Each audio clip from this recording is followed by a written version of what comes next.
नारायणं नमस्कृत्यं नरं चैव नरोत्तमं देवीं सरस्वतीं व्यासं ततो जयमुदीरयेत्।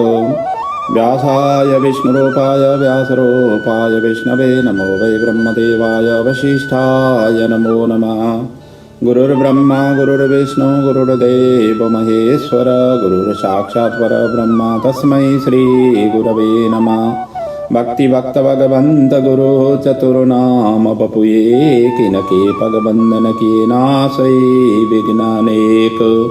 बोले श्री भागवत भगवान की जय, सद्गुरुदेव महाराज की जय, व्यास जी भगवान की जय। आइए आज से अब हम द्वितीय स्कंद की कथा प्रारंभ कर रहे हैं। प्रथम स्कंद की कथा में हमने परीक्षित का वैराग्य और गंगा तट का आश्रय और उसी समय समस्त उस समय के जितने भी बड़े बड़े तपस्वी योगी संत महंत थे, विद्वान थे, वो सभी का वहाँ पर एकत्रित होना और उसी क्रम में श्री सुखदेव जी भगवान का आगमन और उनके सान्निध्य में अपना उन्होंने प्रश्न रखना, क्योंकि समय अल्प है। उनकी पूजा अर्चना करने के पश्चात उन्होंने प्रश्न रखना कि सन्निकट जिनकी मृत्यु हो, जो म्रियमाण पुरुष हो, उनके लिए क्या करना चाहिए। और इसी का उत्तर के क्रम में श्री सुखदेव जी द्वितीय स्कंद की कथा से प्रारंभ करते हैं। और सबसे पहले सुखदेव जी ने सोचा, मंगलाचरण आदि उन्होंने नहीं किया, किसी का स्मरण अभी नहीं किया।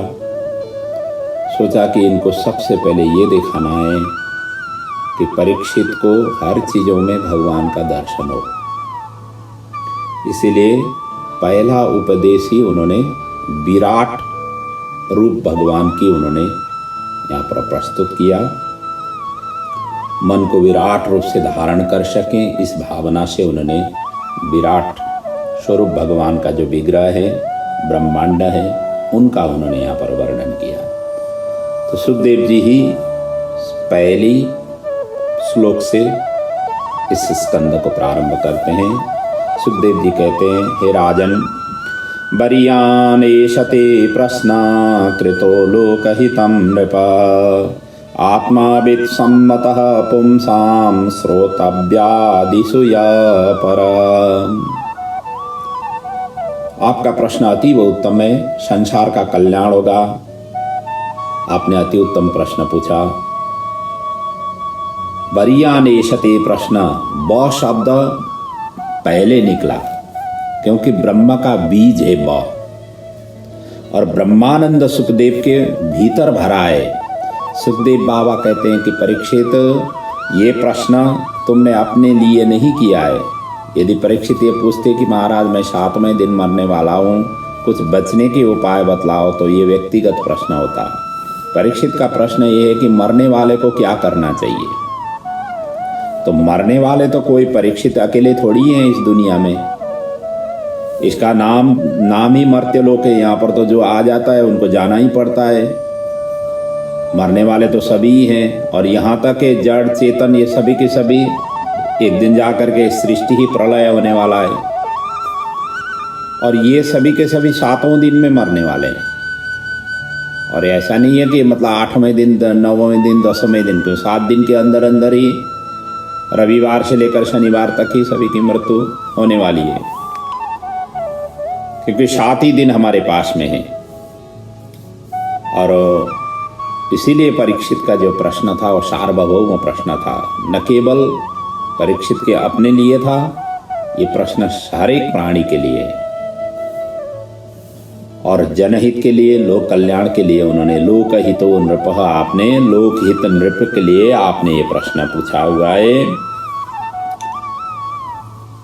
और ये जो अभागा है जी, मोहग्रसित है, अपने बारे में इसे सोचने की समय ही नहीं है। हर कोई व्यक्ति अपने बारे में सोचता नहीं है, हमेशा दूसरे के बारे में ही सोचता रहता है, भले ही वो सत हो या असत हो, सोचता दूसरे के लिए ही है। माता पिता अपने बच्चों के लिए सोचते हैं, बच्चे कुछ माता पिता के लिए, कोई अपने सगे संबंधी के लिए, अपने कार्य के लिए, मतलब सोचता दूसरे के लिए ही। और इतना ही नहीं, सोचने क्या ही क्या, हम दूसरे के ही प्रयोग, दूसरे की ही चीज़ों के हम प्रयोग में ले आते हैं। और हम भी जो कर रहे हैं दूसरे के लिए ही कर रहे हैं। देखें, आप जो कपड़े पहने हुए हैं, कपड़े किसने बनाया? आपने तो खुद ही जा करके बनाया नहीं, आपने खुद ही जा करके तैयार किया नहीं है। आप रोटी खा रहे हैं, रोटी कहाँ से निकली? आप खेती में जा करके तो आपने रोटी, मतलब गेहूँ का ये सारा कुछ आपने किया नहीं है। आज तो बने बनाई जो है ना आटा आपके घर में आई हुई है, उसी को रोटी बना रहे हैं। और जो बिजली हम यूज करते हैं, किसने बनाया? हम जा करके बिजली खुद ही उत्पन्न करके आपने उसमें ला करके तो किए नहीं है। जिस रोड में चलते हैं वो रोड हमने खुद ही थोड़ी बनाए हुए हैं, बनाने वाले दूसरे ही हैं। जिस गाड़ी में हम चल रहे हैं वो गाड़ी बनाने वाले दूसरे हैं। तो अपना तो कुछ है ही नहीं, हम दूसरे के ही सहारे से जी रहे हैं। और दूसरे के ही सहारे से ही जीने का ही जिंदगी है, और इसको एडजस्ट करके चलना चाहिए। और यही है हर एक चीज़ों में देखें, कहीं भी हो। हम जो यहाँ पुस्तक आप लोगों को जो ये जो भागवत की कथा हम वाचन कर रहे हैं, ये भागवत की कथा भी जो है ना सबसे व्यास जी ने पहले ही लिखा हुआ है, उन्हीं का ही जूठन हम परोस रहे हैं। जो जितने भी कर रहे हैं सारे के सारे ये दूसरे के लिए ही कर रहे हैं, और दूसरे के ही सहारा जी रहे हैं। और भावना यही होना चाहिए, दूसरे के ही उद्धार में ही भगवान बैठे हुए हैं। इसीलिए तो कहा हुआ है, परोपकार पुण्याय पापाय परपीडनम। परोपकार करो, दूसरे के उपकार करो, जहाँ जरूरत हो वहाँ आप जो है ना आगे आ जाओ, पीछे नहीं रहो। यही शिक्षा और प्रेरणा हमें भागवत सिखाती है। तो यहाँ राजा परीक्षित के 5 शुद्धि थे, मातृशुद्धि, पितृशुद्धि, द्रव्य, अन्न, आत्मा, इसीलिए अधिकारी ये शिष्य हुए। सुखदेव जी वैराग्य परायण निष्काम गुरु थे। सर्वभूतास्ता आत्मानां सर्वभूतानि च आत्मनि ईक्षते योगयुक्त आत्मा सर्वत्र समदर्शन। शास्त्र में वैसे भी कहा हुआ है, संत हुए बिना संतों को नहीं पहचान पाते। खुद संत बनो, फिर संतों को आप पहचान पाओगे। खुद में वो क्वालिटी पहले क्रिएट करो। कहते हैं ना, शिवम भूत्वा शिवम यजेत। खुद शिव जी बनो, फिर शिव जी की पूजा आराधना करो। तो संत पहले बनना चाहिए, संत की पहचान के लिए। संत बनो तब संत की दर्शन देने आएंगे। लालसा जिसकी होगी उसी की ही संयोग अपने जीवन में मिलती रहेगी। संत बनने के लिए मन की शुद्धि होनी चाहिए। और इसीलिए कहा हुआ है ना, गुरु केवल गुरु ही नहीं, ब्रह्मा विष्णु महेश तीनों का स्वरूप गुरु का माना हुआ है। गुरुर ब्रह्मा गुरुर विष्णु गुरुर्देव महेश्वर। सुखदेव तो ब्रह्म ज्ञानी थे, 7 दिन में तो क्या 7 मिनट में भी उनको उद्धार कर सकते थे। लेकिन उन्होंने कहा कोई नहीं, लोक हित के लिए उन्होंने ये कथा कहने के लिए तत्पर हुए। आज भागवत की शिक्षा देने के लिए तत्पर हुए। आज सुखदेव जी ने राजा के सिर पर सबसे पहले हाथ रख दिया। यदि बड़े जो बुजुर्ग हैं या संत जन हैं, गुरुजन हैं, अपने सिर पर यदि हाथ रख दें तो अपना कल्याण है, अपना धन्य है। और यही हो, आशीर्वाद का पहला लक्षण ही यही है। जब हम माता पिता की चरण स्पर्श करते हैं, माता पिता उनके हाथ जो है ना अपने सिर पर रखते हैं। कभी किसी को कोई ऐसे शुभ कार्य हो, शुभ कार्यों में जहाँ भी आशीर्वाद देना हो, सबसे पहले अपने हाथ ही उनके सिर पर रखा जाता है। यहाँ पर सुखदेव जी ने सिर पर हाथ रख दिया और उन्होंने कथा का प्रारंभ किया, परंतु मंगलाचरण यहाँ पर नहीं किए। आगे जा करके उन्होंने मंगलाचरण किए हुए हैं। वैसे भी कथा के प्रमुख वक्ता हैं, प्रमुख वक्ता को मंगलाचरण करना चाहिए। कथा प्रारंभ करने से पहले मंगलाचरण। और हम जहाँ कहीं भी कथा श्रवण करते हैं, कथा श्रवण करते समय पहले मंगलाचरण की पाठ होती है। मंगल आचरण मतलब कथा निर्विघ्न पूर्वक समाप्त हो। ग्रंथांते ग्रंथ मध्य ग्रंथांतो च मंगलम आचरेत। ग्रंथ के आदि में, मध्य में, अंत में मंगलाचरण होनी चाहिए। उसी प्रकार हमारे जीवन में भी तीनों अवस्था में, बाल्यकाल, वार्धक्य अवस्था, वृद्ध अवस्था, ये तीनों में ही मंगल आचरण हो तो हमारा जीवन, इसी जीवन से ही कल्याण है। तो सुखदेव जी स्वयं ज्ञान, भक्ति एवं वैराग्य, इन तीनों का संयोग थे सुखदेव जी के अंदर में। तो ऐसा नहीं है ज्ञानी अकेले ही नहीं थे, भक्ति भी था और वैराग्य भी। और ये तीनों ही चीज जिस जीवात्मा के अंदर में हो वही व्यक्ति दूसरे का कल्याण कर सकता है। तो इसीलिए भागवत के अधिकारी ये वक्ता के रूप में प्रस्तुत हुए। और आज भी सुखदेव जी महाराज की सभी विद्वान गुणानुवाद करते हैं। तो इसलिए ऐसा जब भी महापुरुषों का दर्शन होता है, उनके सान्निध्य में रह करके उनसे ज्ञान लेने की कोशिश करनी चाहिए। वैसे भी कहा गया है ना, भजन के लिए अनुकूल समय की इंतजार नहीं करनी चाहिए। और दान, पुण्य, भजन, इन सभी के लिए अनुकूल समय, अनुकूल देखने की जरूरत नहीं है। जहाँ सत्पात्र मिला वहाँ पर आप ये कार्य करना चाहिए। कहते हैं ना, एक बार एक वैष्णव गंगा स्नान करने के लिए गंगा तट में गए और उन्होंने सोचा कि नदी की तरंग रुक जाए तो स्नान करो। अब ये क्या कभी संभव होगा? नहीं, नदी की जो तरंगे हैं, तरंगे कभी कभी रुक जाएंगे, ये तो संभव ही नहीं है। तो उसी प्रकार इसीलिए अनुकूल समय की प्रतीक्षा नहीं करो। आपकी दिल कह रहा है, सत्पात्र आपके सामने है, तो उसी समय जो करना है कर लो। समय की जो है ना इंतजार नहीं करो, कल जा करके या परसों जा करके ऐसा सोचने की जरूरत नहीं। मौका में चौका लगानी चाहिए क्योंकि ये जीवन का कोई भरोसा नहीं है। गीता में कहा हुआ है ना, जन्म मृत्यु जरा व्याधि दुख दोषानुदर्शनम। ये काल के अपने बस में, काल अपने सिर में मंडरा रहा है। यह सोच करके सभी सत्कार्य समय पर करना चाहिए। कोई ऐसे विलंब नहीं करना चाहिए, उनकी प्रतीक्षा नहीं करनी चाहिए। कई वक्त ऐसे होते हैं, अभी तो कमाने का समय है, हट्टे कट्टे हैं, जवान हैं, कमा लें, इकट्ठा करें, और जैसे उत्तरावस्था आएगी, थोड़ी उम्र थोड़ा ढीला ढाला हो जाएगा, आपने जो बच्चों को एक तरह से सेटल कर लेंगे। सेटल तो होते नहीं है, लेकिन सेटल करने की उनके दिमाग में रहती है कि हम इनको सेटल कर रहे हैं। सेटल अपने आप ही भगवान ने पहले से ही सभी का सेटल करके भेजा हुआ है। हम ये सोचते हैं कि हम इनके जिम्मेदारी हैं। हमारी जिम्मेदारी कौन थे? प्रभु थे। हमारे माता पिता के भी जिम्मा प्रभु ने लिया था और हमारे बच्चों को भी वही लेंगे। सभी का यहाँ पर दाना पानी लिख करके भगवान ने भेजा हुआ है, लेकिन हम सोचते हैं कि हम नहीं रहे तो ये इनका कुछ भी कल्याण होने वाला नहीं है, इनको कौन देखेगा। अरे आप तो क्या, आप तो हम लोग तो सब गृहस्थी हैं। गृहस्थी में तो ये सब चीज़ थोड़ा बहुत देखा जाता है। जो पशु पंक्षी हैं उनके भी तो घर गृहस्थी चलती है। इस तरीके से देखना चाहिए। सभी का भरण पोषण करने वाले प्रभु हैं। प्रभु ही सभी की भरण पोषण करते हुए इस दुनिया को चला रहे हैं। इसीलिए सत्कार्य, सत्पात्र मिला, उसी समय आपको अपने कार्य करना चाहिए, ईश्वर का चिंतन करना चाहिए। और खास तौर से तो अंतकाले च मामेव स्मरण मुक्त्वा कलेवरम, अंतकाल में तो खास तौर से भगवान की याद आ जाए, ऐसी कार्य करनी चाहिए।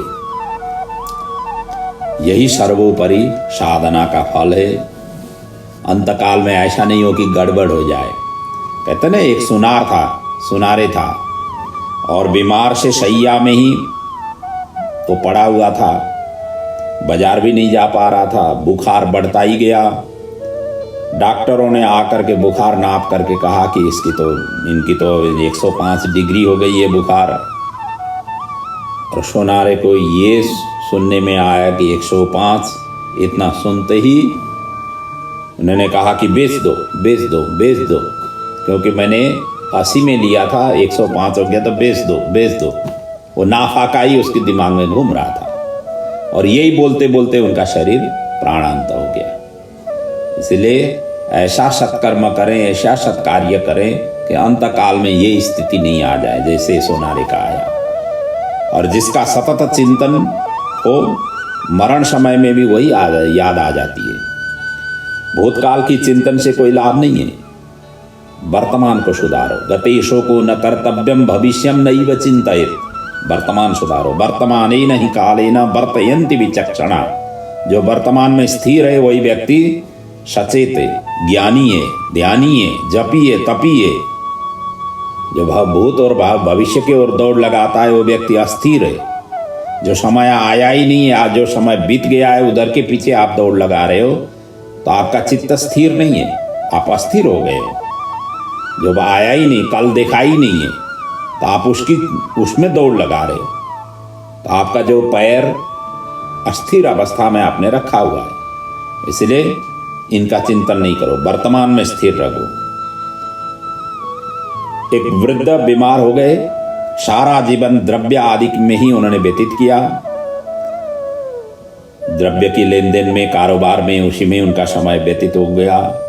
और वृद्ध के पुत्रों ने कहा कि अब मृत्यु सन्निकट है और इसीलिए भगवान श्री कृष्ण का नाम ले लें। श्री कृष्ण गोविंद हरे मुरारे हे नाथ नारायण वासुदेव, ओम नमः शिवाय आदि मंत्रों का जाप करने को अपने बच्चों ने कहा। लेकिन वो वृद्ध की दृष्टि आंगन में, जो उधर ही सामने ही एक बछड़ा, गाय का जो बछड़ा है वो झाड़ू चबा रहा था और कुछ बोलने के लिए वो बड़बड़ाए। और डॉक्टर फिर उसके बड़बड़ाए तो जो है ना, डॉक्टरों को बुलाया गया उसी समय कि आकर के इनका थोड़ा नाप लें और कुछ बोलना चाह रहे हैं। कहीं धन ऐसे उन्होंने कहीं छिपा करके रखा हुआ होगा, अंतिम क्षण है, क्या पता कुछ बोलना चाह रहे हैं या किसी से लेन देन का व्यवहार होगा, कारोबार होगा, उनके हिसाब किताबें कहना भी चाह रहे होंगे। तो डॉक्टर को बुलाया गया, डॉक्टर ने चेक किया। चेक करने के बाद में उन्होंने कहा कि इनकी तो जो है ना, यदि बोलना ही है तो मैं अमुक दक्षिणा, मतलब अमुक फीस लगेगी और बोल पाएंगे 2-3 मिनट के लिए, इतना उन्होंने बताया। तो इन्होंने कहा कि ठीक है, कोई बात नहीं, हम ये देने के लिए तैयार हैं। और उन्होंने इंजेक्शन दे दिया। इंजेक्शन देते ही उनके बाणी से, मुंह से बाणी तो निकली, लेकिन बाणी निकलते समय उन्होंने क्या बताया, मुझे क्या देख रहे हो, वो सामने जो है ना बछड़ा झाड़ू चबा रहा है, जाओ उसको जो है ना झाड़ू को ले लो। और नहीं देखा, ऐसा कहते हुए बछड़ा और झाड़ू, झाड़ू और बछड़ा, ऐसे कहते कहते उनका शरीर प्राणांत हो गया। तो इसीलिए अंतिम क्षण सुधारना चाहिए। आज परीक्षित ने वही अंतिम क्षण सुधारने के लिए यहाँ पर पहुंचे हुए हैं। काल हर एक जीवात्मा को शरीर में सूचना भेजता है सबसे पहले ही कि तुम्हारी मृत्यु सन्निकट है, ये सूचना पहले से ही भेज देता है। जीव उसका सोचता नहीं है। जैसे बाल सफेद हो जाना, वृद्धावस्था आ गई है, और बाल सफेद कहाँ से होती है? जो कर्ण है, कर्णेंद्रिय के पास में बाल सफेद होती है। वो दिखाना ये चाह रहे हैं कि आपके कर्ण के पास में बाल सफेद होने का मतलब आप ये सुन लो, अब तुम्हारी उम्र आगे बढ़ चुकी है, भजन कीर्तन करो, ये सूचना देने के लिए। और धीरे धीरे करके दांत, जो ओरिजिनल दांत हैं, वो गिरने लग जाएंगे। ये सब चीज तो काल की ही तो सूचना है। इंद्रिय शैथिल्य होने लग जाए, आँख से दृष्टि कम हो जाएगी। हालांकि आजकल आँख तो जो है छोटे छोटे बच्चों की भी ये स्थिति हो गई है। ये तो विशेष रूप से क्या है कि शारीरिक, जब गर्भस्थ शिशु हो, गर्भस्थ शिशु में एक तो संतुलित आहार करनी चाहिए।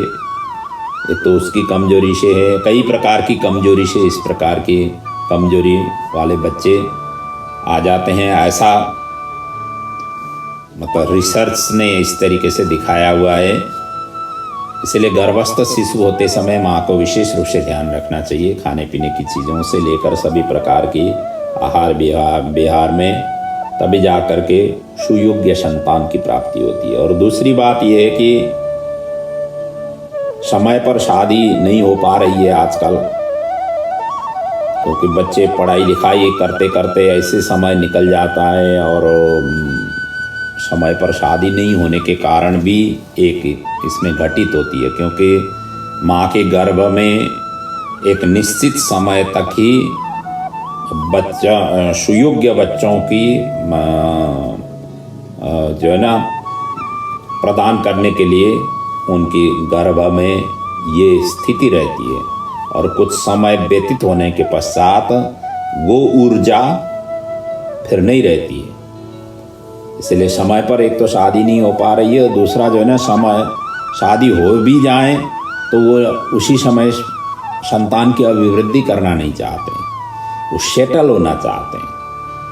और सेटल होते होते एक तो शादी पहले से ही विलम्ब हो गई और सेटल होते होते और विलम्ब हो जाती है, और जब तब जा करके संतान की आगमन से भी ये इस किस्म की जो भी समस्याएं हैं ये निकलती जा रही है। इसीलिए जो है ना माता पिता की बात बहुत ही कम सुनने लग गए हैं आजकल बच्चों को ही यदि कोई ये सुन रहे हैं तो उनको ये विशेष रूप से समझना चाहिए, हर चीज़ समय पर ही ठीक रहता है। हम देखते हैं ना, बारिश के समय में बारिश होती है, धूप के समय में धूप होती है, प्रकृति भी उसी तरीके से चलती है, समय के हिसाब से चलती है। और हमारा शरीर भी प्रकृति से ही तादात्म्य संबंध रखता है। हर चीज़ हम प्रकृति के अनुकूल चलें तो हमारा सभी चीज़ अनुकूलता रहता है। प्रकृति के हम विरुद्ध जब लड़ने जाएंगे तब जा कर के अनेक प्रकार की ये समस्याएं हमारे ऊपर में आ जाती है।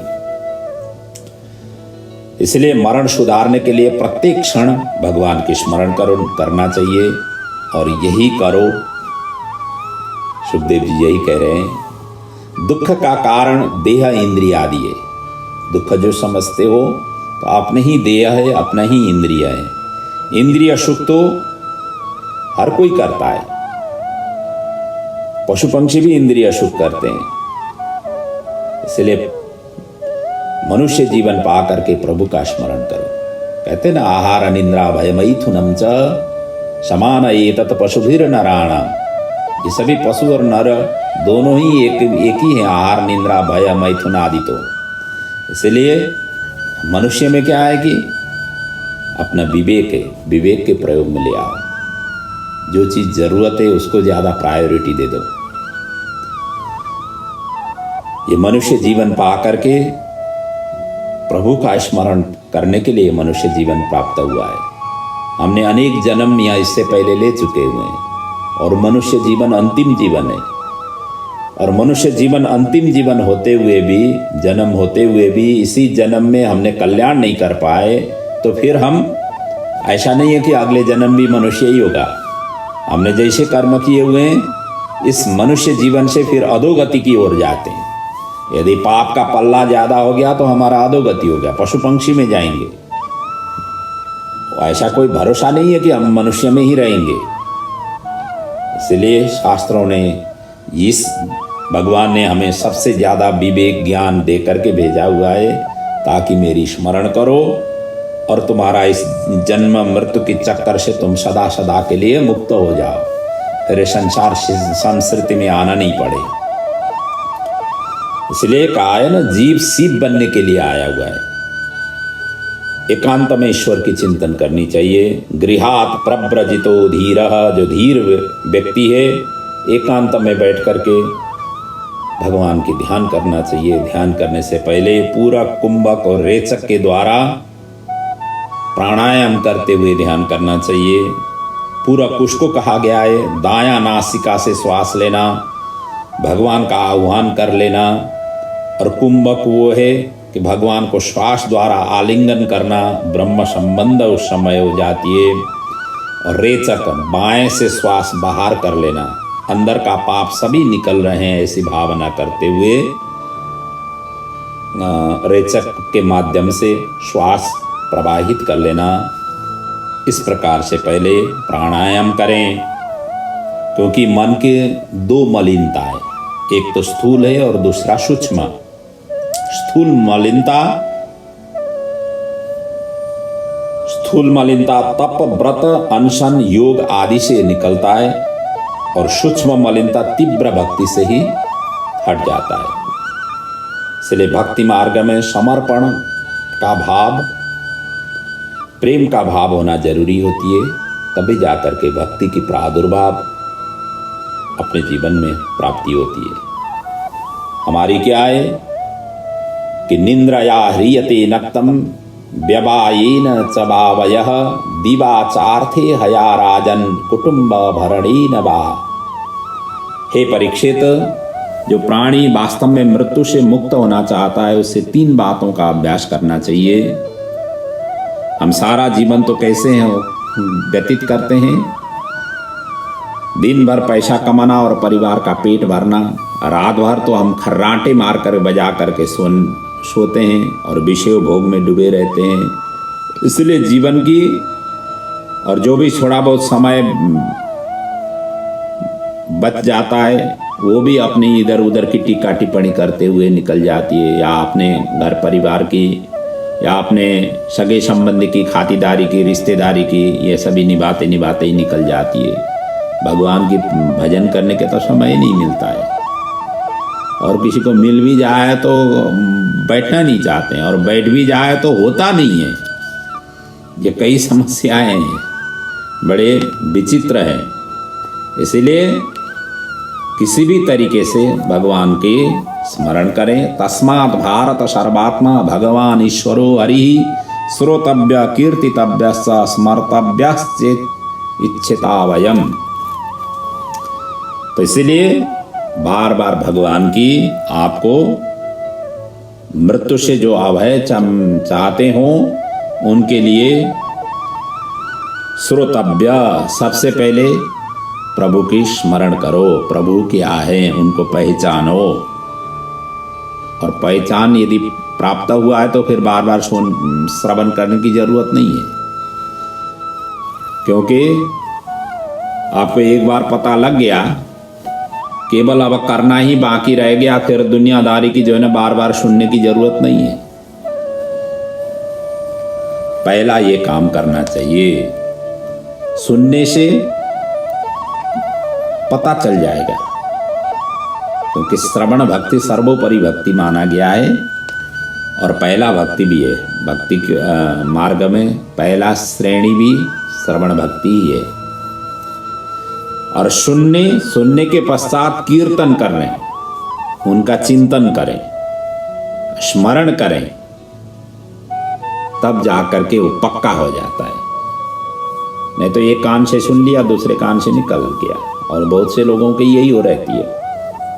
सुनते समय तो बड़ा आनंद आता है, और जैसे सुनने के बाद में कथा सत्संग के बाद में जैसे निकले, फिर वैसे जैसे थे वैसे के वैसे ही हो गए, क्योंकि उनके पीछे फिर चिंतन मनन नहीं किया।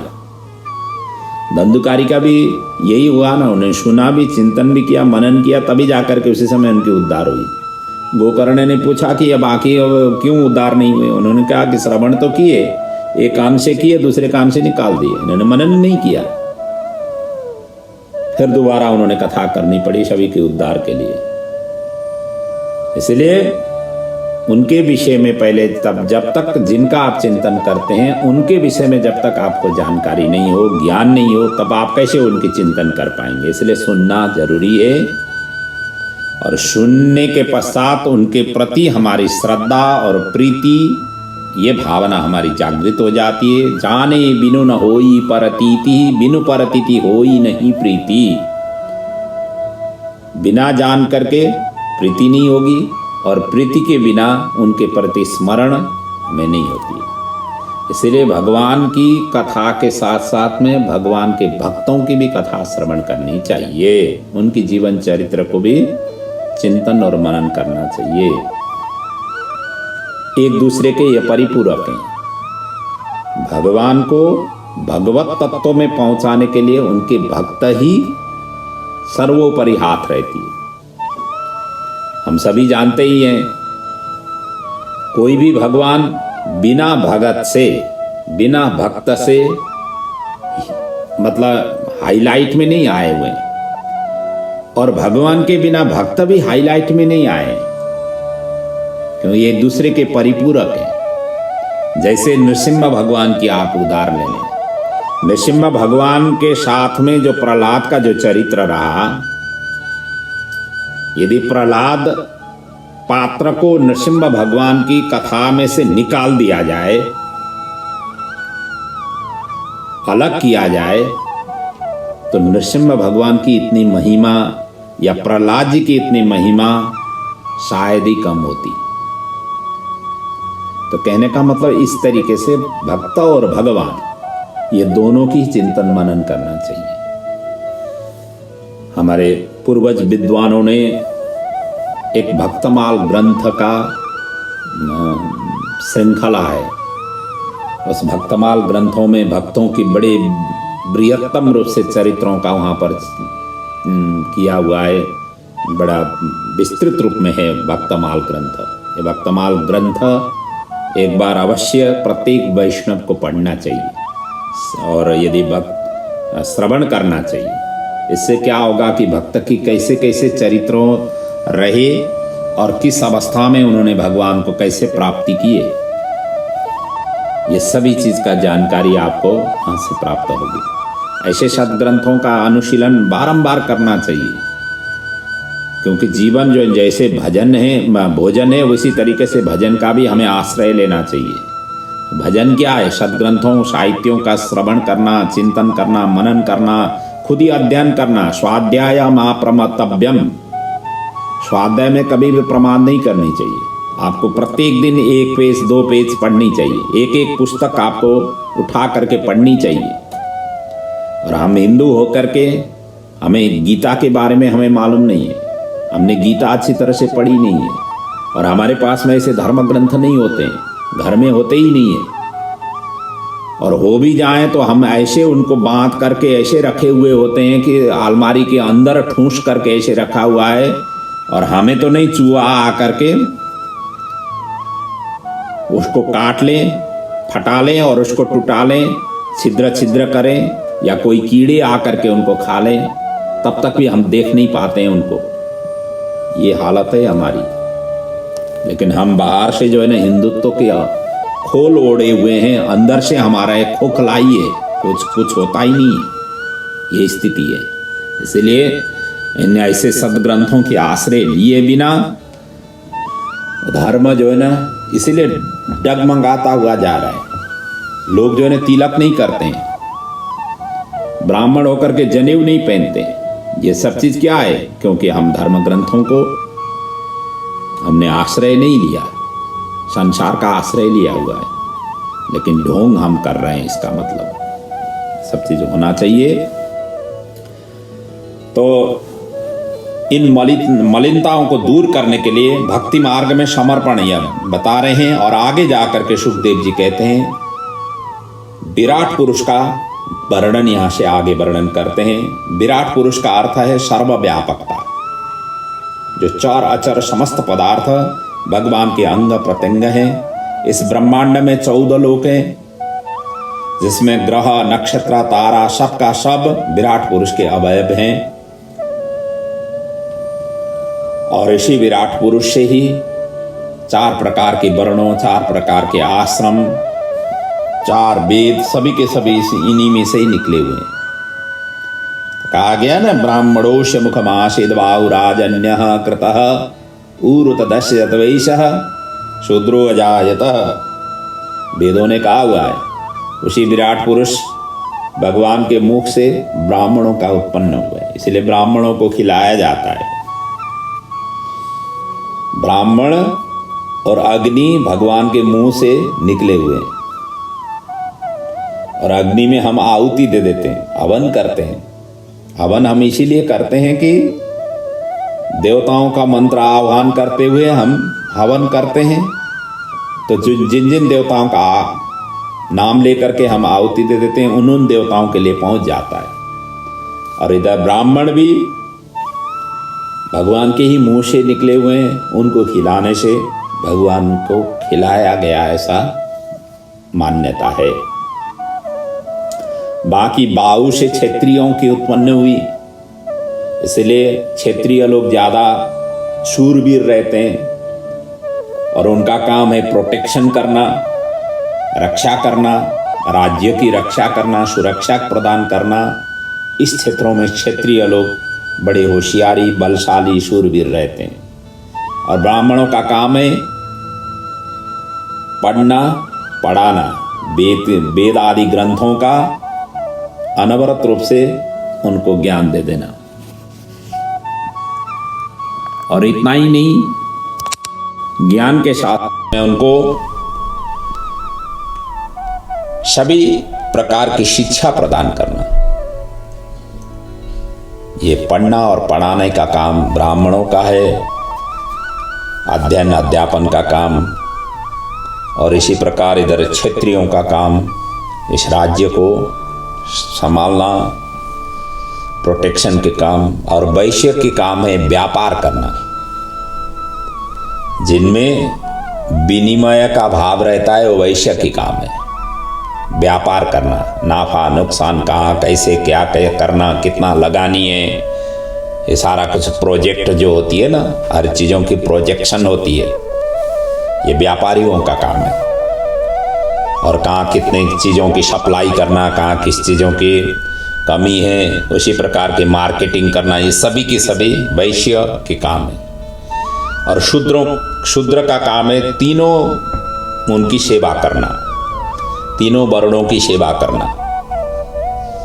जहाँ जहाँ जरूरत पड़े वहाँ वहाँ तीनों वर्णों के लिए सहायता और सेवा कर देना, ये शूद्रों का काम है। इस तरीके से वर्णन किया गया है। शास्त्र अनेक हैं, जीवन में पार पाने की मुश्किल है। सभी शास्त्र जो है ना हम पढ़ भी नहीं पाएंगे, और यदि पढ़ भी पाएं तो हमें और भी असमंजस में हमें कंफ्यूज हो जाती है, क्योंकि हमारे शास्त्र ऐसे बृहत्तर शास्त्र होने के कारण हर एक चीज़ों में कहीं उनका सपोर्ट किया गया है, कहीं उनका विरोध किया गया है। आप जो है ना जितने शास्त्र पढ़ेंगे उतना उलझन में आपके अंदर आती रहेगी।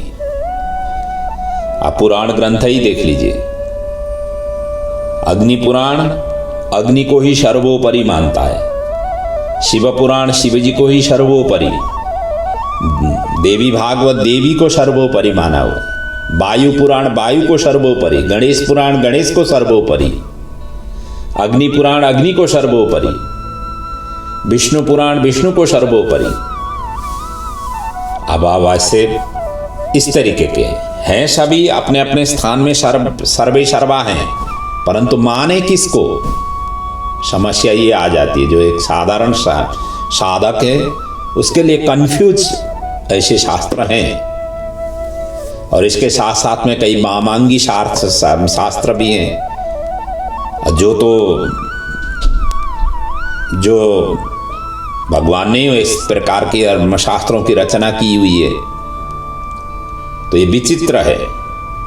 इसलिए जिस दिन आपको समझ में आ गए उसी दिन से छोड़ दो और लगो, करना शुरू करो। बस यही होना चाहिए। जब तक नहीं आए तब तक आपको लगना चाहिए। और कहा हुआ है कि शास्त्र तो पढ़ो लेकिन कंफ्यूज नहीं हो जाओ, और भगवान का सतत चिंतन में अनवरत रूप से लगो। आलोड्य सर्वशास्त्राणि विचार्य च पुनः पुनः इदम एक सुनिष्पन्नम ध्येयो नारायण हरि। अंतिम नारायण की ही निरंतर चिंतन करो और पूरे शास्त्रों का विचार करो, मंथन करो, चिंतन करो, पर ध्यान वहां से टूटे नहीं। ये रहना चाहिए। ज्ञान मार्ग में तीव्र वैराग्य चाहिए, त्याग ही वैराग्य है। भक्ति के आचार्य गोपिनी है जिनमें समर्पण था, इसलिए ये तीनों ही स्वरूप आने के लिए उन तत्त की चिंतन और मनन करना जरूरी है। इसलिए ये सृष्टि की जो विस्तार है, व्यापकता है, इन व्यापक के विषय में तृतीय स्कंद में कथा आएगी। यहाँ पर सुखदेव जी ने केवल संकेत ही किया कि विराटमय की चिंतन करो, इस तरीके से संकेत किया। और वैसे भी कहा गया है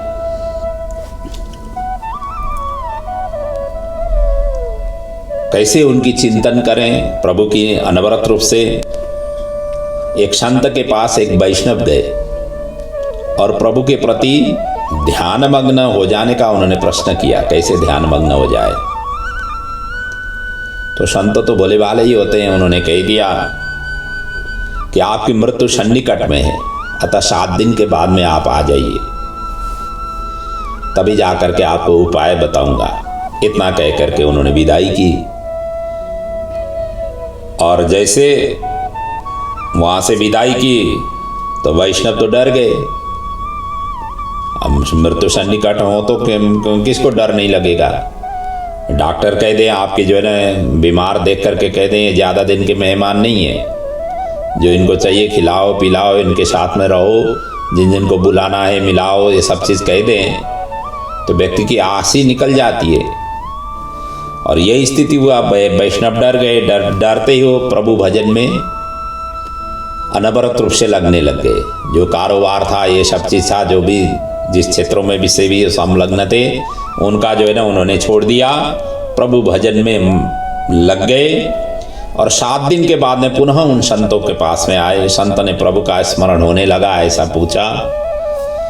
तो पूछते ही उन्होंने कहा हाँ जी होने लगा।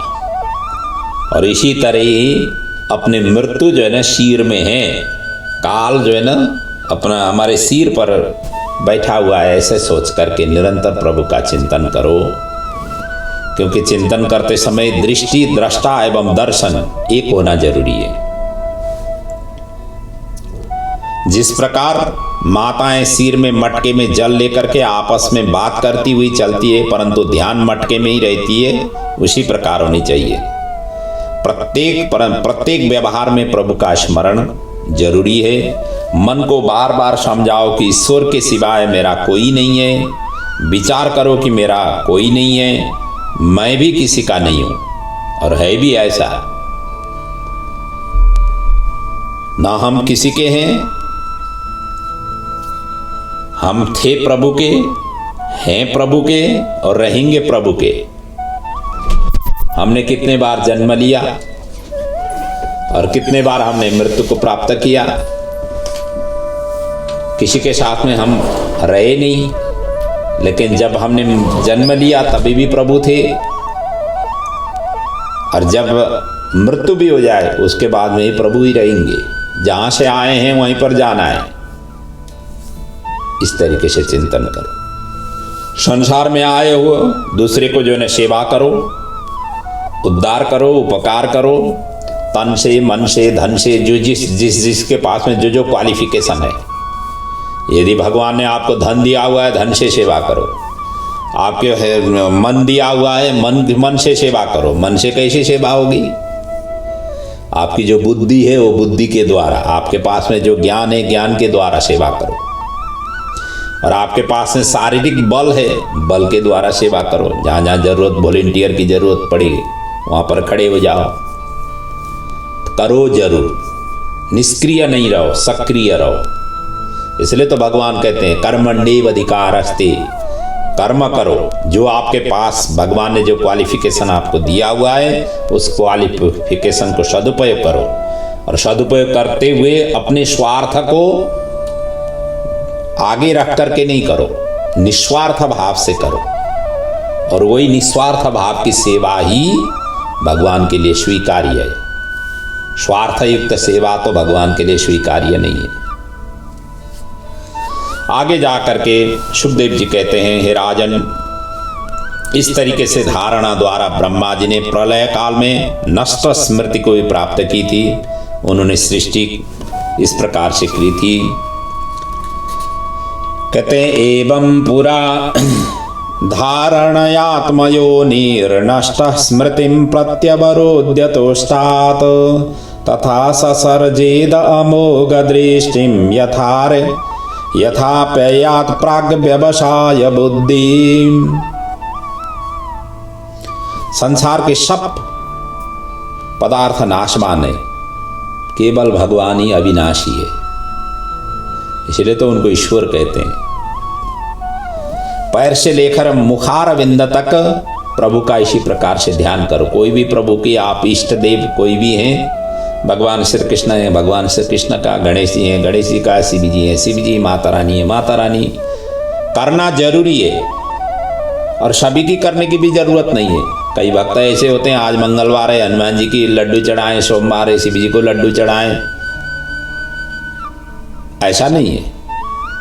बार के हिसाब से, तिथि के हिसाब से अपने अपने शास्त्रों में लिखा हुआ है, लेकिन इष्ट देव प्रभु एक ही होते हैं। उनका सतत चिंतन करो, क्योंकि नदी सागर में ही पहुंचती है। भले ही वो छोटी ही नदी जाए, पहाड़ की कहीं की भी कंदराओं से वो निकली हुई नदी, उस नदी का जल पहुंचना वाला सागर ही है। इसलिए भगवान के विग्रह अनेक हैं, अनेक होते हुए भी वो एक है, पहुंचना एक ही है। जैसे प्लेन में अलग अलग देश के अलग अलग पासपोर्ट लेकर के बैठे हुए होते हैं, लेकिन वो प्लेन उतरता वहीं पर है जहाँ के लिए वो उड़ान भरता है। और जो बीच में यदि कोई देश आ जाए वहाँ पर वो उतारता नहीं है। उसी प्रकार की गंतव्य एक ही है।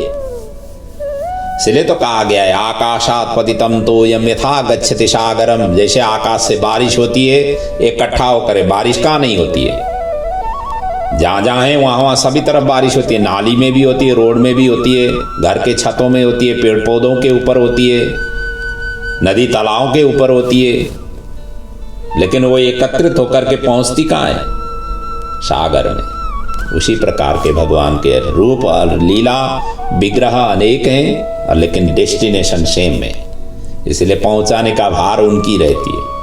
इसलिए अलग अलग की चिंतन करने से एक में चिंतन करो, और चिंतन करते समय पैर से लेकर मुखार बिंद तक की ध्यान करो, और मुखार बंद में ले जाकर के स्थिर करो।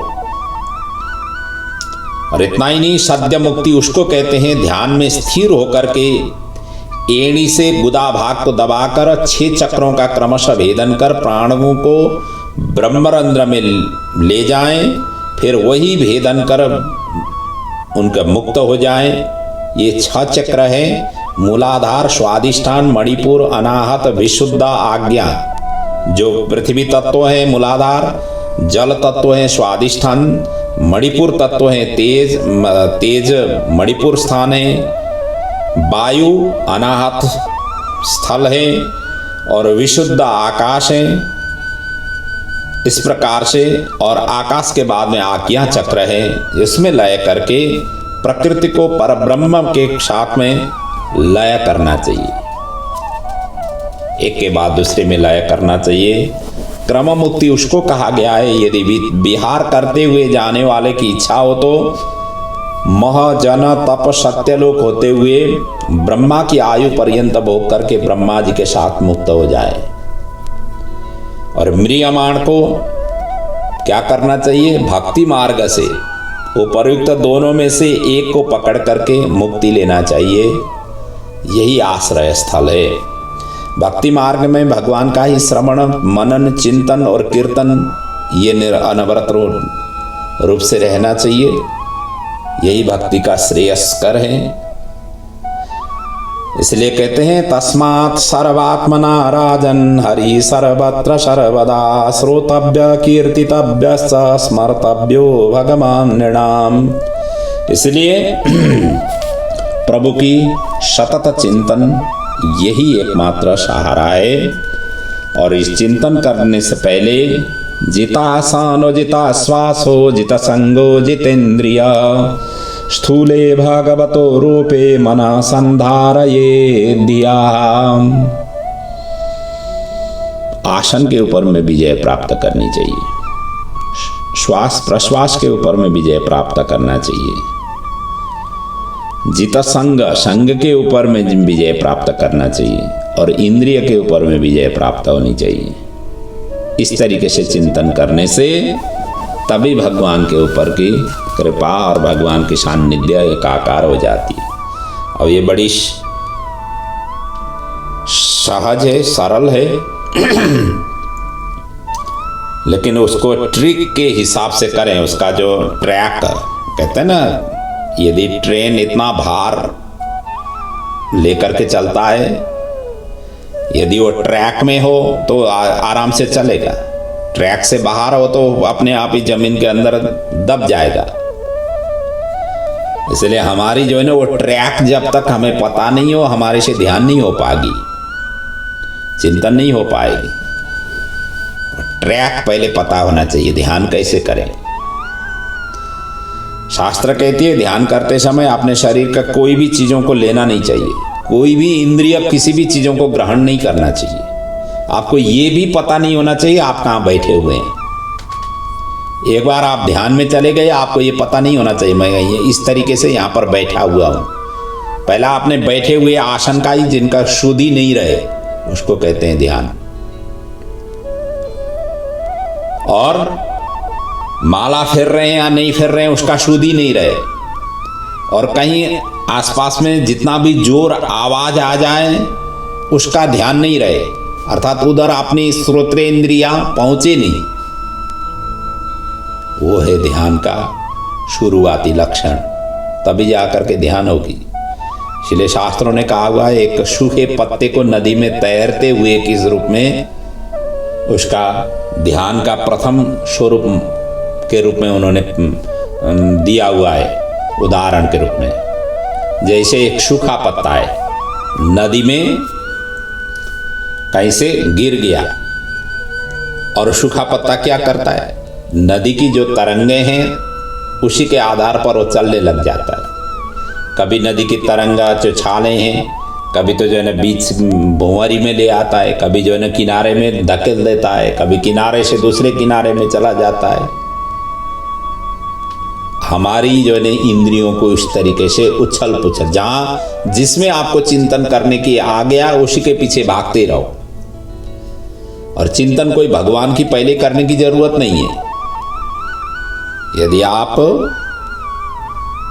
भगवान की चिंतन करते समय भगवान नहीं आ रहे हैं तो पहले भगवान की चिंतन करने की जरूरत नहीं है। करना क्या है, जिसकी चिंतन आ जाती है उसके पीछे भागते रहो।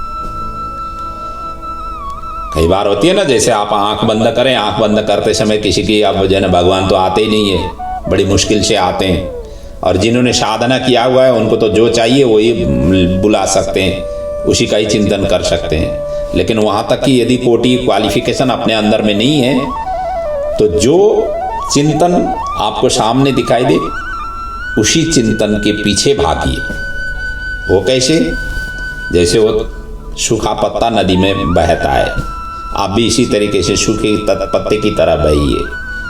आपकी गाड़ी लेकर के आप चल रहे हैं, चलते रहिए, बाकी फिर इधर उधर नहीं देखिए, उस गाड़ी में ही चलते रहिए। आप किसी में प्लेन में सवार हो रहे हैं तो प्लेन के प्लेन ही अंदर जाइए, जब तक जो है ना आपका ध्यान रहे प्लेन के प्लेन ही में ही आप चलते रहिए। बाकी इधर उधर दुनियादारी अन्य चीजों को लेना ही नहीं, जिसके ऊपर चढ़ गए चढ़ते रहिए। आप जो है ना दिमाग से जो है ना कहीं आपने भ्रमण करने की योजना बनाई हुई है, आप भ्रमण करने जा रहे हैं, उधर ही भ्रमण करते रहिए।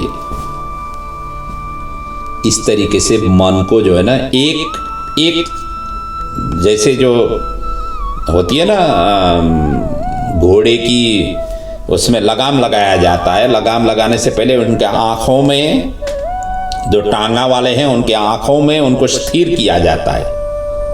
तो वो इसीलिए स्थिर किया जाए कि इनकी आँख की दृष्टि इधर उधर नहीं हो जाए, ताकि ये सीधा चल सके। इसी तरीके से पहले आपने दिमाग को जो है ना सीधा ले जाने के लिए एक के ऊपर आपको भागते रहना है। हम देखते हैं रोडों में जो पीले और सफ़ेद निशानी लगाई जाती है, कहीं काले भी होते हैं, कहीं पीले होते हैं, कहीं सफ़ेद होते हैं, ज़्यादातर सफ़ेद ही होते हैं। वो क्यों, वो लकीर लगाते हैं उसमें, वो आपको स्ट्रेट फॉरवर्ड करने के लिए लगाया गया है। ये हमारी आध्यात्मिक ऊर्जा का ही देन है, यहीं से इन्होंने सीखा हुआ है। किसी के लकीर के ऊपर के सीधे करके जाने से वो कहीं एक्सीडेंट नहीं होता है। इसलिए वो सफ़ेद और या पीले वो लाइन लगाई जाती है रोड के ऊपर में, ताकि वो इधर उधर भटके नहीं। इसी तरीके से ध्यान में भी आपको एक ही चीज के पीछे आप भागते रहो, और भागने के पश्चात आपका जो है ना मन स्थिर हो जाएगा। स्थिर हो जाने के पश्चात आपको क्या होगा कि जिसकी आप चिंतन कर पाएंगे, करने सोचते हैं, उसी की चिंतन हो पाएगी। यह है ध्यान की शुरुआती प्रक्रिया। यदि आपसे ध्यान नहीं हो पा रहा है तो इस तरीके से करके देखिए, 2 दिन 3 दिन 4 दिन 5 दिन करके देखिए, उसके पश्चात आपको ध्यान में आप प्रवेश हो जाएंगे। यही बात यहाँ पर उन्होंने कहा कि तस्मात् सर्वात्मना राजन हरि सर्वत्र सर्वतः, इस प्रकार भगवान की नख सिख इस तरीके से दर्शन करो, अंतःकरण पवित्र होने लग जाती है। और आगे जाकर के सुखदेव जी कहते हैं, राजन योगियों के मतानुसार सद्य मुक्ति और क्रम मुक्ति का वर्णन यहाँ पर हुआ है। अब जो मंद बुद्धि वाले हैं, जिनकी बुद्धि मलिनता है और जो संसार की सुख भोग चाहते हैं, जैसे हम सभी हैं, और उनके लिए किसके लिए कौन देवता की उपासना करें, ये भी आपको बताऊंगा। कई लोग ऐसे होते हैं ना, मलिन बुद्धि वाले, मलिनाशय हैं, कभी तो अमुक भगवान की उपासना कर रहे हैं, कभी दूसरे भगवान की उपासना कर रहे हैं, कभी तीसरे भगवान की, क्योंकि उनकी स्थिर ही नहीं है किस भगवान हमें उद्धार करेंगे, इसलिए एक के बाद दूसरे के पीछे हम भागते रहते हैं। ये सभी के सभी मलिन आशय वाले हैं, इनकी चित्त सुदृढ़ हो चुका नहीं है और चित्त भ्रमित है, इसीलिए जो है ना अलग अलग भगवान के सहारा लेकर के आगे बढ़ना चाहते हैं। और जब अलग अलग के सहारा लेंगे तो कहाँ से पार हो जाएंगे? ये तो स्वतः सिद्ध ही है। आप 2 नौका में पैर रखेंगे, नदी कैसे पार हो पाएंगे? और बीच में आपको डूबना पड़ेगा, या तो पैर को जो है एक ही नौका में रखना पड़ेगा। अपने पैर जो है ना 2 नौका में रखें, कैसे पार हो जाएंगे? यही हाल है इधर की भी। उपासना सभी को, सभी देवी देवताओं को प्रणाम करो, लेकिन आपकी इष्ट देव या कुलदेव कुलदेवी एक ही होनी चाहिए और उसी का अनवरत रूप से आपको ध्यान करना चाहिए, उनका आपको छोड़ना नहीं चाहिए। बाकी देवी देवताओं की आपसे प्रणाम हो जाए तो भी कोई ऐतराज नहीं, प्रणाम नहीं भी हो जाए तो भी कोई ऐतराज नहीं है, लेकिन अपने जो एक हैं, क्योंकि भगवान एक से अनेक बने हैं, एको हम बहुश्याम, एक से अनेक बने हुए हैं, इसलिए एक का आपको छोड़ना नहीं है और अनेक को प्रणाम करना है। तो इसलिए यहाँ पर ये कह रहे हैं कि किस किस चीज़ों की चिंतन करने से, वो भी मैं उपासना के विषय में बताऊंगा। जैसे कि कीट भ्रमर की चिंतन से भ्रमर ही बन जाता है, और वेद के लिए ब्रह्मा जी की उपासना करें। जो वेद में एकदम प्रखर होना चाहते हैं, ब्रह्मा जी की उपासना करें। यदि इंद्रिय का प्रखरता चाहिए तो इंद्र की उपासना करें। प्रजा की वृद्धि चाहिए तो दक्ष का उपासना करें। लक्ष्मी के लिए दुर्गा माता की उपासना करें, लक्ष्मी प्राप्ति के लिए। प्रभाव के लिए अग्नि की उपासना करें। सुवर्ण गौ आदि के लिए पशुओं की उपासना करें। आयु के लिए अश्विनी कुमार का, सौंदर्य के लिए गंधर्वों का उपासना करें। विद्या के लिए शिव जी का उपासना करें, क्योंकि शिव जी के ही डंबरू से सारा स्वर और व्यंजन ध्वनि निकले हुए हैं। अयोण ऋक एयों अयोच, पाणिनि ने ऐसे सूत्र बनाए हुए हैं लघु सिद्धांत कौमुदी में, जो संस्कृत के विद्यालय में सर्वप्रथम बच्चों को पढ़ाया जाता है, और ये निकला हुआ है शिव जी के डंबरू से।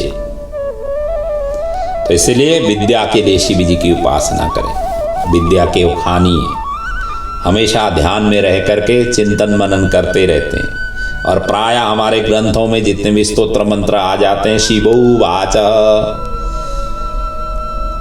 मां जगदम्बिका प्रश्न करते हैं और भगवान भोलेनाथ उनके उत्तर देते हैं। ज्ञान के अपार भगवान भोलेनाथ हैं, इसलिए भोलेनाथ के अवतार हैं हनुमान जी,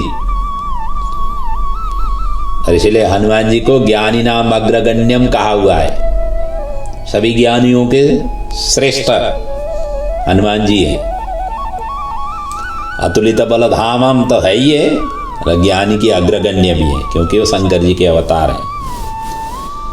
और आगे जाकर के कहते हैं, अकामा सर्वकामो वा मोक्ष काम उदारदी तीव्रेण भक्ति योगेन यजेत पुरुषम परम। अब अकामो सकामो निष्कामो और मोक्ष के लिए हो, इसके लिए तो भगवान विष्णु की उपासना करें। अर्थात किसी भी काम के लिए, चाहे कामना हो, चाहे कामना रहित हो, चाहे मोक्ष हो, इसके लिए भगवान विष्णु को उपासना करें। हरि कथा में ज्ञान, भक्ति, वैराग्य एवं मोक्ष प्राप्त होती है हरि कथा से। यदि चित्त स्थिर नहीं हो तो अभ्यास योग से जाएं। अभ्यास का अर्थ होता है कथा, कीर्तन, लीला, चरित्र, इन सभी का अनुसरण करें, अनुगमन करें। अथ चित्तम, गीता में कहा हुआ है ना, अथ चित्तम समाधातुम न शक्नोषि मयि स्थिरम अभ्यास योगेन ततो मामिच्छतु धनंजय। हे धनंजय, अभ्यास योग से मुझे प्राप्ति होगी। इसलिए अभ्यास करना चाहिए और अभ्यास से ही हर कार्यों में हमें सफलता मिलती है। भागवत कथा में एक क्षण भी व्यतीत हुआ, ये आयु व्यर्थ नहीं जाती है, सार्थक हो जाती है। भगवान को प्रणाम बिना का सिर बोझ माना गया है। भगवान के सेवा बिना का सिर मतलब बिना का हाथ मृतक पुरुष के समान माना गया है। और भगवान के श्री विग्रह के दर्शन बिना के नेत्र मयूर पिच्छ के समान माना हुआ है। और भगवान के तीर्थ यात्रा बिना के ये पैर वृक्ष के समान माने गए हैं। और भगवान के मधुर कथा से अश्रु नहीं आए तो हृदय पत्थर के समान माना है। इसलिए इस तरीके से भगवान के सतत चिंतन करना चाहिए। हाथ भी प्रयोग में ले आए, आँख भी प्रयोग में ले आए, चरण भी प्रयोग में ले आए, सिर भी प्रयोग में ले आए, क्योंकि भगवान के ही ये सृष्टि है, भगवान ने ही दिया हुआ है। भगवान के लिए अनवरत रूप से समर्पित होकर के इस तरीके से उपासना करनी चाहिए। इस प्रकार की वर्णन सुखदेव जी ने यहाँ पर किया। अब आगे की जो प्रसंग हैं वो हम आगे की कथा में, फिर अगली कथा में हम प्रस्तुत करेंगे। आज हम ये कथा को यहीं पर विराम ले रहे हैं। प्रभु आपके जीवन में सभी तरफ से मंगल करें। श्रीमद् भागवत महापुराण की कथा का पुण्य आप और अपने परिवार के लिए प्राप्त हो। आपकी पूर्वजों की सद्गति हो। आने वाले जो पीढ़ी हैं वो सतमार्ग भागवत भक्त बन करके अपने जीवन में आए, परिवार में आए और सभी प्रकार की खुशियाँ लेकर के आए। यही शुभेच्छा शुभकामना के साथ मैं अपने वाणी को विराम ले रहा हूँ। ओम पूर्णमदः पूर्णमिदं पूर्णात् पूर्णमुदच्यते पूर्णस्य पूर्णमादाय पूर्णमेवावशिष्यते। बोलिए भागवत भगवान की जय। पुराण पुरुषोत्तम भगवान की जय। सद्गुरुदेव महाराज की जय।